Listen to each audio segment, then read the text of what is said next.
Hey folks, lyarri here. Today we're reacting to Furries and the Ethics of Cringe Culture by Kurtis Connor. I'm so excited. I love learning about furries. I feel like it's so interesting. Believe it or not, even though my profile picture is a fox, I am not a furry. I promise. I respect them though. Folks, look at me, I'm back home, finally. I am back home from tour. I have a couple weeks off until my show's on the West Coast at the end of October and beginning of November. Going to those cities, some tickets are still available, come see me. Feels really good to be home, but I'm gonna be honest. I am really gonna miss waking up in the middle of the night in a cold sweat because I'm scared that the new bus I'm on is also gonna catch fire. Yeah, my old tour bus caught fire, if you didn't know that. I'm never gonna stop talking about that, okay? That will be, my tour bus caught fire will be my last words in this life. But since I'm home now, I actually had some time to sit down and script a longer video. Little disclaimer, this video might be a little different from my usual videos. You know, my videos where I'm watching a video and I'm like, huh?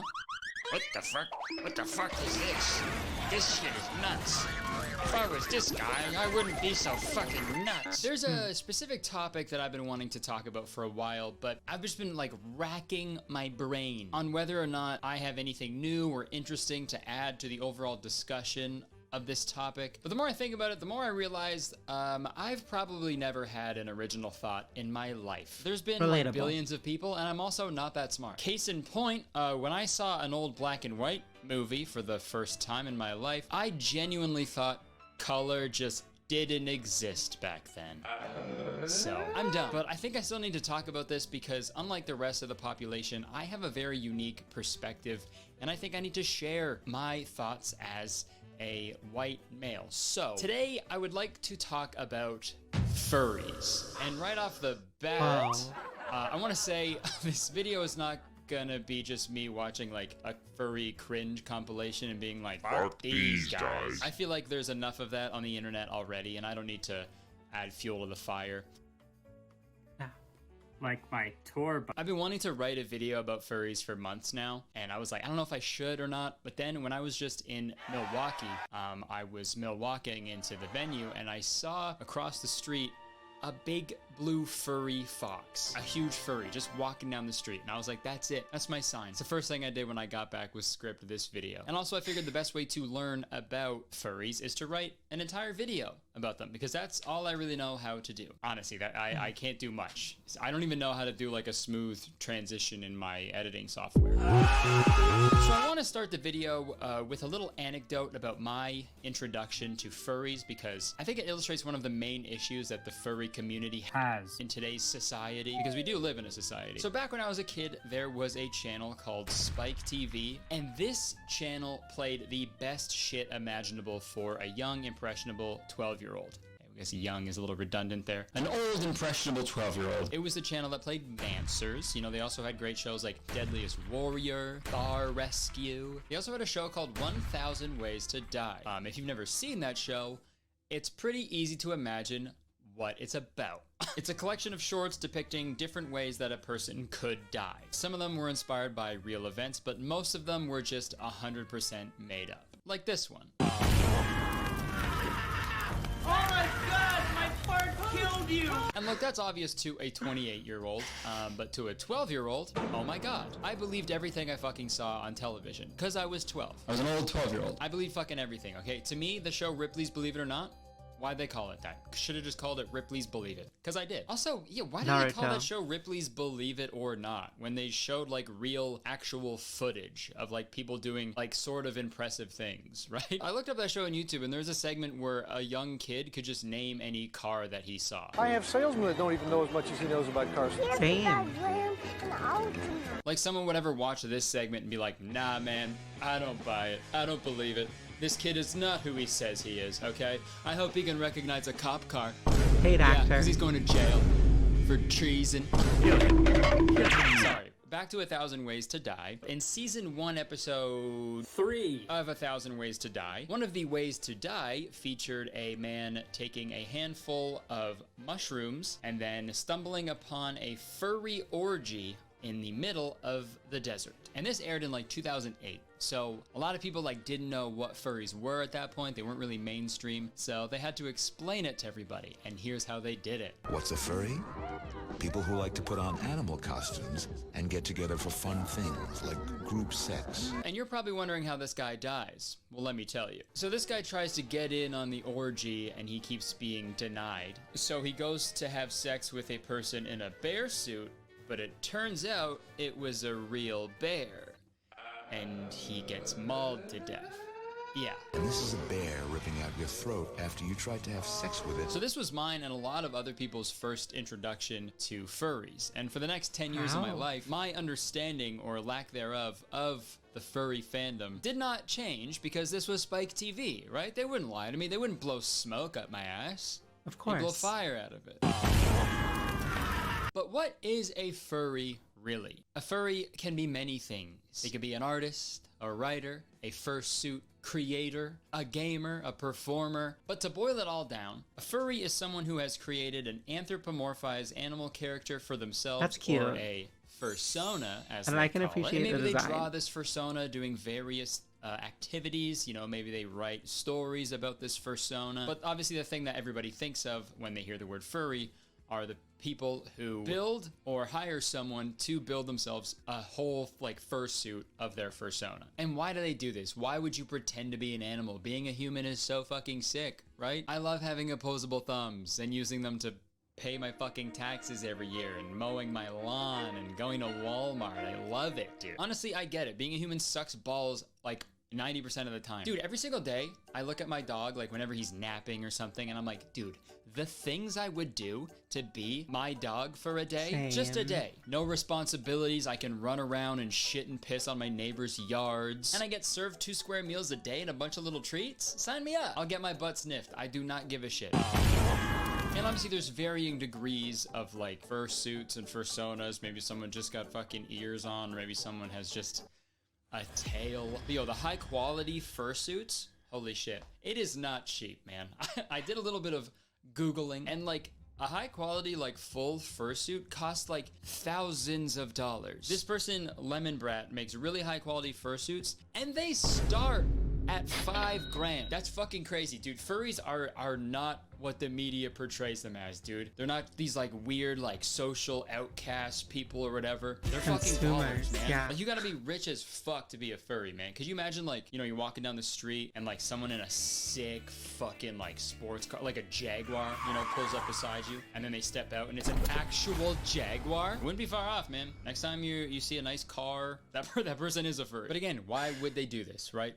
Why dress up in a big fursuit? But the more I think about it, it would probably be a lot of fun, right? Think of any mascot ever. That's a furry. Sorry to break it to you. Every mascot is a furry, okay? If you like sports, you like furries. You just do. And mascots have so much fun. You ever seen them? They're always having the most fun. They can run around and dance and, you know, and cause mischief and mayhem. And no one cares. No one calls them weird because that's their job. But no, when I do it at the fucking Toronto Raptors games at the fucking Scotiabank Arena, they chase me down the court with the Benny Hill music playing. I'm running away from them and they always catch me and they grab me by my shirt and my pants and they toss me out of the venue and fucking dust off their hands cartoon style. It's embarrassing. So I get the appeal, I really do. But Ripley's Believe It or Not, furries actually predate mascots. They also regularly date them as well. But no, when I was researching the origins of the furry community, I stumbled upon a video from Frederick Knudsen. Sorry if I'm pronouncing that wrong, but it was called Furries Down the Rabbit Hole. And that's the name of the series that they do on their channel. But hey man, maybe change it this one time. For this topic, maybe we could have picked a different name. I don't think we should be going down any rabbit's hole. But this video did a good job of diving into the origins of the furry fandom. In the video, they claim that it started in the underground comics movement in the 70s, and the Wikipedia for furry fandom corroborates that as well. Is that the right word? It is. It also says that some members of the furry fandom attribute the origins to Kimba the White Lion. But honestly, dude, I mean, I have no knowledge of this at all, but I think it goes back even further. Listen, okay? Viking warriors used to wear the skin of bears in battle.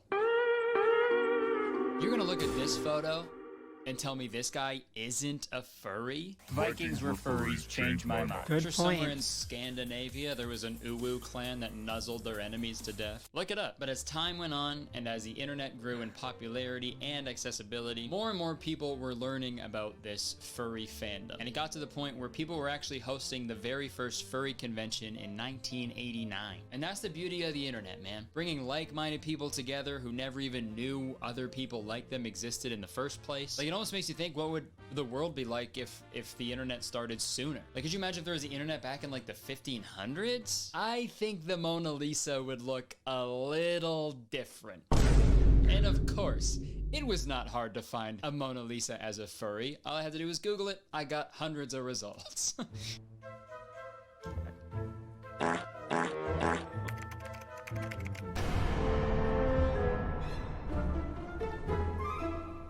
Not bad. And ever since that first convention in '89, the furry population has been growing ever since. But obviously, once something that people don't understand becomes popular enough to be in the mainstream, this is when we get some criticism. Yeah, we're changing the topic a little bit. With the rise of cringe culture between 2014 and 2016, the amount of furry hatred on the internet was substantial. All you have to do is search furry cringe compilation on YouTube and you'll have enough content to last you a fortnight. And as much as cringe compilations are just straight up bullying, some of the videos I have seen of furries are inherently cringe. You know, I'm not gonna deny that, even if Seth Rogen approves of them.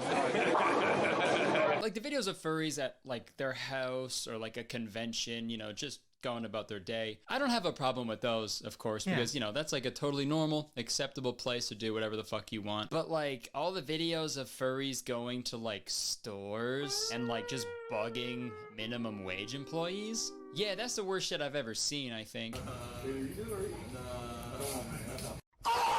Like, dude. Yeah, and like I feel like it's important, and I'm sure he's gonna get into this, to separate like the person doing it from the I don't know the right word, from the fandom they just so happen to be in, right? Like, just because you're really cringe doesn't mean that like everyone associated with being a furry is cringe, or in other cases too. Whatever you want, you know, I don't care. But hey, maybe let's leave the Dollar Tree employee alone. Just a thought. Dude, like imagine working a minimum wage cashier job just to put some fucking food on the table, to put yourself through college or something, and then some fucking asshole in a 6'5" fucking fox costume that costs $10,000 starts just fucking poking you. Oh my god, that Dollar Tree would be the start of a forest fire, because I'd fucking burn it to the ground. Again, if it was like an actual fox doing that, adorable. But there's a person in there. There aren't just like 8 foxes stacked on top of each other in a fursuit. You know? There's a person in there and they know better. What does the fox say? Sorry, I hope it says sorry. But regardless, I feel like the majority of furry hatred is directed towards their very existence. You know, not at the things they do or who they are as individuals or the beliefs that they have. So many people boil down just the existence of them as cringe. Which begs the real question I wanted to answer in this video. Are furries cringe? To answer that question, we need to know what cringe is. Webster's dictionary defines cringe as... What? It's tough to define cringe in like the modern age, but I think the act of cringing, like that emotion, it's a very introspective emotion, I think, because we often cringe the most when we think about the embarrassing things that we've done in the past, right? Like when I had a Pixo site in 2005 and I made a page on there where people could send anonymous messages, but I wasn't getting any anonymous messages. I wasn't getting any messages at all, so I sent in a message myself, and that message was saying how cute and funny I was and that I have a big crush on me, and then I responded to that anonymous message with, oh my god, who is this? Is that cringy? Or is that a heartbreaking story about a young boy struggling with his confidence and wanting to feel desired by someone? Or is it cringe? It is pretty cringe. I don't know. And I think that's why we cringe at these cringe compilations sometimes. We see somebody do something that we would never do ourselves because it would embarrass us or make us feel uncomfortable, so we insert ourselves into that position and we cringe. I honestly don't think we're cringing at that person particularly, right? We're all fucking selfish. When we cringe, in our heads we go, oh, I would never do that, therefore I am better. Now I can laugh. Now I can laugh at this lesser individual. And I know I literally just said in my last video that cringe culture is dead, but it needs to be resurrected. Don't say it, don't say it, don't say it, don't say it, don't say it, don't say it. Erect. I know I literally just said that, but one, it was a joke, and two, I think there's a good way to cringe and a bad way to cringe. Like when someone is actively causing harm or a disruption to another human being, there's no way around that. That's cringe. Sorry to Cody and Noel, I'll pay you guys a royalty or something. But dude, drive-through singing lady? Cringe. Adam Levine DMs? Cringe. Alpha males? Cringe. Pickup artists? Cringe. But people gathering to appreciate and celebrate a common aspect of their lives? Not cringe. I've watched so many cringe compilations where the whole video is just featuring kids having the best days of their lives. Oh, you're telling me a small, nervous child misspoke at a Minecraft convention in front of thousands of people? What a fucking loser, dude. Cringe. If it was me there, I would have had a beer. And it's the same as Disney adults. Man, sure, some people take it way too far. Classy Disney. But for the most part, it's harmless. And I also read a study that concluded 15% of people who would call themselves a furry are actually on the spectrum. So it's like, yo, finally, a way for neurodivergent people to communicate with other people in a way that feels comfortable to them. Hello, it's me. I'm editing right now. I just wanted to clarify something really quick about the point I was making. Obviously, I wasn't talking about every single neurodivergent person. You know, obviously, being neurodivergent doesn't equate to being unable to communicate with people. That's not what I was saying at all. I was just saying, based on the research I've done, for some people on the spectrum, the furry community can provide a lot of comfort emotionally, socially, and even physically. I learned also for people who have like sensory sensitivities, like that fursuit can be like a physical like buffer between the like, you know, fascinating stuff. But yeah, I just wanted to clarify what I was saying. Back to me. And even when they do that, people are like, hey yo, pause. Wait, did you just say pause? I'll fucking kill you right now. so there's the cringe aspect taken care of. Well, I don't want to say taken care of. No one's gonna cringe at him anymore. We did it. We talked about the cringe, but what are the other criticisms? Well, there is a big one that I mentioned earlier in the video, and that is the sexual nature. Thanks to 1,000 Ways to Die and other pieces of media, furries as a whole are often reduced to the small percentage of furries as a whole.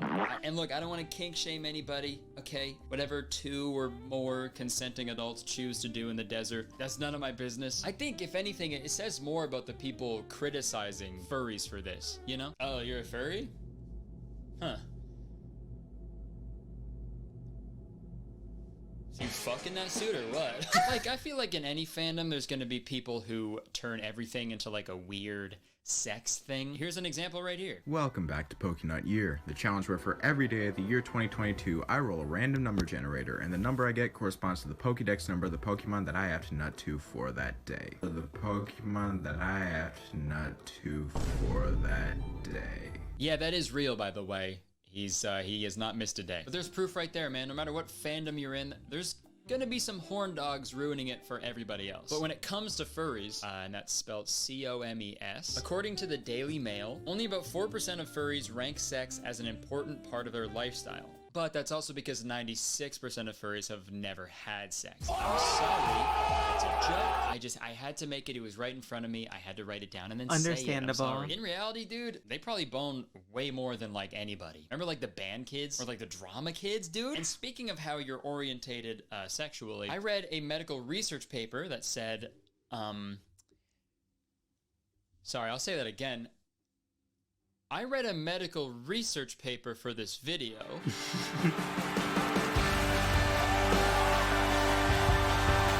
Thank you. And that paper stated that 84% of male furries identified as part of a non-heterosexual group. And the surveyed group also stated that, furthermore, male furries tended to be sexually aroused by fantasizing about being the same kinds of anthropomorphic animals to whom they were sexually attracted, with respect to gender and species. And this is just me theorizing because I have literally no experience with this or understanding of it whatsoever. But like, the world we live in is so fucking awful and mean and discriminatory towards LGBTQ plus people. So being able to just don like a fursuit, a fursona where your gender doesn't fucking matter to anybody and no one is like criticizing you or asking you about it all the time, like that must feel incredible. But one critique that people still have towards furries is that it's weird to be attracted to an anthropomorphic animal character. And I see that critique, but I also raise you this. Need I say more? And I'm not too proud of this one, but I also raise you this. Okay? Dude, when I first... I gotta be honest. Jessica Rabbit, that's her name, right? Made me understand, like, why furries exist. Again, not a furry, but Jessica Rabbit, though. saw Kovu in Lion King 2, Simba's Pride, I lost my mind, man. I wanted to be him so bad. I'm not lion, okay? But I wish I was. I wish I was that specific lion. And Disney be like, I am going to create a lion that is so cool. I don't know, man. I've just done so much research, and I've watched a bunch of videos about furries the past week because I just wanted to learn. And honestly, I wish I did it sooner. Because if I made a video about furries like 5 years ago, it probably would have just been me watching some fucking furry cringe compilation and being like, these guys are weird.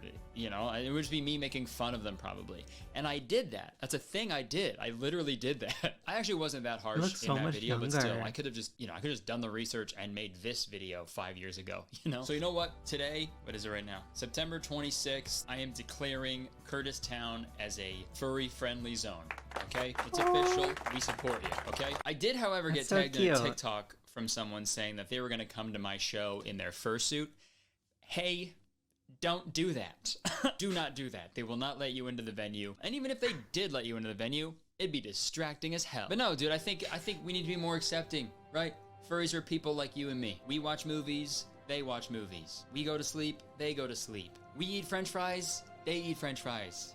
The only difference is they order theirs animal style. And that's fine. Because there's more furries than you think, okay? There's millions of them. Even some of your favorite celebrities are furries. Literally anybody who's been on The Masked Singer, furries. Dude, Ninja is a furry. And that actually makes a lot of sense. You know, is he? Animals don't wear bras. And Ninja's favorite thing is the absence of bras. Oh my God. Hey, whether you're a furry or not, you gotta eat. So let's hear a word from today's sponsor, HelloFresh. That's right, this video is sponsored by HelloFresh. I did not Google this well enough, I can't say. Fall is upon us. I know a lot of you are going back to school around this time, and you're just way too busy to be worried about shopping for groceries and worrying about what you're gonna have for dinner that night. And that's why now is the perfect time to try out HelloFresh and their weekly selection of 30+ recipes featuring fresh produce and 70+ convenience items delivered right to your door. I know we're all busy literally all the time, but no matter how packed your schedule is, we all deserve a home-cooked meal. And that's why HelloFresh is so great. It works with your schedule. Plans are flexible, and you can change your meal preferences, I don't know why I enjoy your doing this so delivery day, much. and even change your address with just a few taps on the HelloFresh app. Wow, and home cooking doesn't have to be easy. this like scary, intimidating thing. HelloFresh meals have foolproof, step-by-step recipes and are done in around 30 minutes or less. And look, I know it's hard to eat healthy these days, especially if you're a student and stuff. Like it's tough. But with HelloFresh, you get food that is both healthy and delicious. Do they have HelloFresh avocado offers veggie, toast? pescatarian, Am I making the right and fit meme? and wholesome meals to make it easy to stick to your goals. And on top of all of that awesome stuff, HelloFresh is also the very first carbon-neutral meal kit company. And nearly all the packaging is recyclable. Here's a little fun fact that I learned. The insulation that comes in the HelloFresh boxes can even be dissolved in water and used as plant food for your garden. Me too. Isn't that so cool? And like I said, right now is the best time to give HelloFresh a try because they're hooking up the citizens of Kurtistown with a terrific deal. Just go to HelloFresh.com and use code Kurtistown65 for 65% off. Plus, free shipping. I've been eating HelloFresh every week for like 3 years now, and believe me when I say, even if when they stop sponsoring my videos, I'm still going to be eating them every week. I don't care. I love the food. I love making meals that I've never made before, and also becoming a better chef in the process. Like a yummy it's great. pizza. So I really hope you guys check them out because it really helps me out when you guys check out the sponsors and stuff so I can keep making my little videos. All right, thank you so much to HelloFresh for sponsoring this video and so many others in the past. They're big videos. Back to me. All right, hope you guys enjoyed this video. I know it's a little different from what I usually do, but I kind of like just picking a topic and talking about it. So let me know what you thought of this video. Like it if you enjoyed it, so maybe I'll do more of this. I did enjoy it. Let me know what you thought. Let me know if you learned something. If you're a furry, let me know what you thought. It's some good discussion here. I also got to say, I will be taking my first break. My first real break / vacation. There will be no videos on this channel in the month of October or on my podcast channel. I'm taking a break, okay? I've been doing this fucking like nonstop for 4 years, pretty much. It's been a long time since I've been like an actual vacation. So I'm gonna take one. I'll probably still be posting on like Instagram and Twitter. So if you want to keep track of what I'm up to, probably make TikToks too. But on here, I'm taking a break from YouTube for like a month. All right. But yeah, you can keep up with me. All my socials are down there in the description.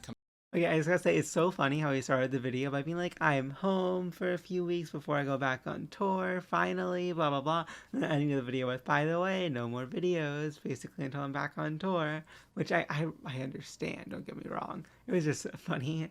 Come to my shows, the last shows I got of the year coming up on the West Coast.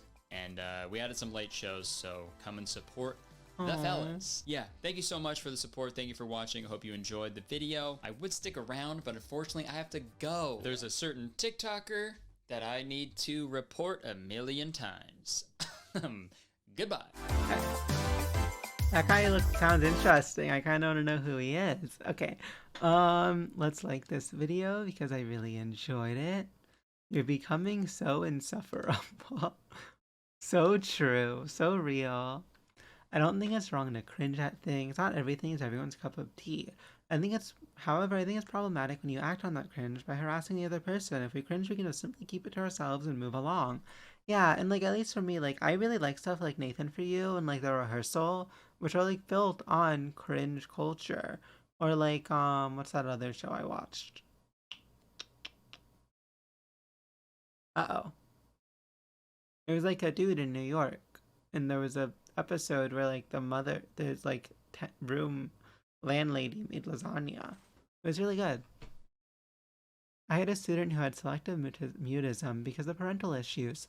She felt more comfortable saying small sentences in the suit and like sewing them. She'd always show me her art, changed my perspective entirely. Yeah, like I think for some people like it really does just help you cope. And like, sure, you can be like super extra and be like, maybe there's a better way to cope. But like, are you gonna help them? Is society there for them? No. If it works for them, like, I don't know, maybe we should be happy about that. I worked at Subway for a while and it was very minimum wage and effing annoying. Anyway, a girl who was a furry used to come in a lot. Her name was Karina. She got a buffalo chicken with every vegetable and extra sauce. She was in her early 20s and she wore fox ears and a tail every time she came in. One day she came in with her full fur suit, so she took off the head so we could hear her, which was very nice. She explained that she was going to a convention that I was also planning on going to the next day. No one else was in line, so we talked about how excited we were for a couple of minutes.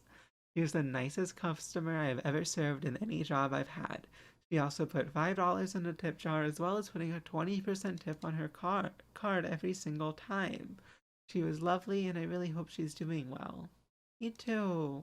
That's so neat. I love that. The person who drew Kurtis as a furry is probably having the best day of their life right now. Actually, chill. This brings up a good point about neurodivergency and cringe culture. A lot of things people find cringe are literally just neurodivergent traits. This is true. Love this take. I work with autistic children and one of my clients is a furry and cosplayer, and it's helped open my mind to the fandom. I think we are so conditioned to hate on things we don't understand. Once I saw firsthand how happy and peaceful dressing up makes her, it all changed. So much of cringe culture is just people bullying neurodivergent and autistic individuals, and it's really sick. This is true. Every time I see Kurtis, he looks more and more like a middle-aged suburban dad with 3 kids, and divorce papers aside, and it always breathes life into me. I can see the progression. Not a furry yet, but I've been living with the mantra of I am cringe, but I am free for a while now, and it's honestly been so refreshing and fun. I relate to that. Like, I feel like it's important to just be yourself, and like, especially if you're not like, there's a difference between being cringe and being like harmful to other people, right? And like, you can definitely learn how to not be harmful to other people while still being cringe. I think I've done that. I genuinely started tearing up during this video. It's so surprising to see someone include autistic people and talk about us so normally. Myself and others, I'm sure, are so used to being treated as inhuman or separate, and I think that's why a lot of us gravitate towards non-human expression. It helps us shed free of the social pressure to mask and perform like a normal human. Thank you for including us and being so sweet about this topic. You made me so happy with this video. I do think, like, I really respect how Kurtis, like, tries to handle all these topics that he does when it's, like, more sensitive things and things that, like, other YouTubers who are on, like, a certain side of YouTube would just be very would laugh at people and would just like make fun of them and not really try and understand their perspective and how they got there. And like, yeah, I really like that. I don't know. I really like this video. I think it was so good. And the comments were really fun to read. Thank you so much for watching, folks. I hope you have a great rest of your day. Bye. Hey folks, thank you so much for watching. Remember to like the video, subscribe on YouTube, follow on Twitch, and have a great rest of your day. Bye.